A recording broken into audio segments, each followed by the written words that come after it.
Comment avais-je un avocat? D'où me venait-il? Qui me l'avait donné? Était-ce Mathia et Bob? C'étaient là des questions qui n'étaient pas l'heure d'examiner. J'avais un avocat, cela suffisait. Dans une autre tribune, j'aperçus Bob lui-même, ses deux camarades, l'aubergiste du Gros Chêne et des gens que je ne connaissais point.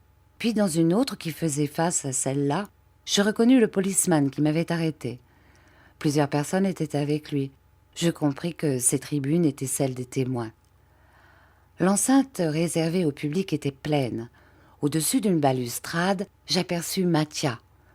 Nos yeux se croisèrent, s'embrassèrent, et instantanément je sentis le courage me relever.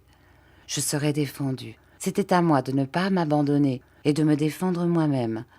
Je ne fus plus écrasée par tous les regards qui étaient dardés sur moi. Le ministère public prit la parole, et en peu de mots, il avait l'air très pressé, il exposa l'affaire.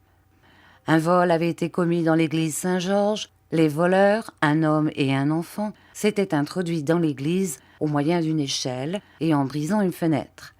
Ils avaient avec eux un chien qu'ils avaient amené pour faire bonne garde et les prévenir du danger, s'il en survenait un. Un passant attardé, il était alors 1h15, avait été surpris de voir une faible lumière dans l'église. Il avait écouté et il avait entendu des craquements. Aussitôt, il avait été réveillé le bedeau. On était revenu en nombre, mais alors le chien avait aboyé et pendant qu'on ouvrait la porte, les voleurs effrayés s'étaient sauvés par la fenêtre, abandonnant leur chien qui n'avait pas pu monter à l'échelle. Ce chien, conduit sur le champ de course par l'agent Jerry, dont on ne saurait trop louer l'intelligence et le zèle, avait reconnu son maître qui n'était autre que l'accusé présent sur ce banc. Quant au second voleur, on était sur sa piste.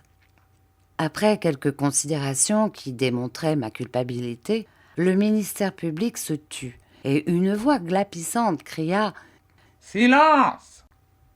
Le juge alors, sans se retourner de mon côté, et comme s'il parlait pour lui-même, me demanda mon nom, mon âge et ma profession. Je répondis en anglais que je m'appelais Francis Driscoll et que je demeurais chez mes parents à Londres, cour du Lion Rouge, dans Bethnal Green. Puis je demandai la permission de m'expliquer en français, attendu que j'avais été élevée en France et que je n'étais en Angleterre que depuis quelques mois. « Ne croyez pas me tromper, » me dit sévèrement le juge. « Je sais le français. » Je fis donc mon récit en français, et j'expliquai comment il était en toute impossibilité que je fusse dans l'église à 1h, puisqu'à 7h j'étais au champ de course et qu'à 2h30 j'étais à l'auberge du Gros Chêne. « Et comment expliquez-vous la présence de votre chien dans l'église ?» me demanda le juge. Je ne l'explique pas, je ne la comprends même pas. Mon chien n'était pas avec moi, je l'avais attaché le matin sous une de nos voitures. Il ne me convenait pas d'en dire davantage, car je ne voulais pas donner des armes contre mon père. Je regardais Mathia, il me fit signe de continuer, mais je ne continuai point.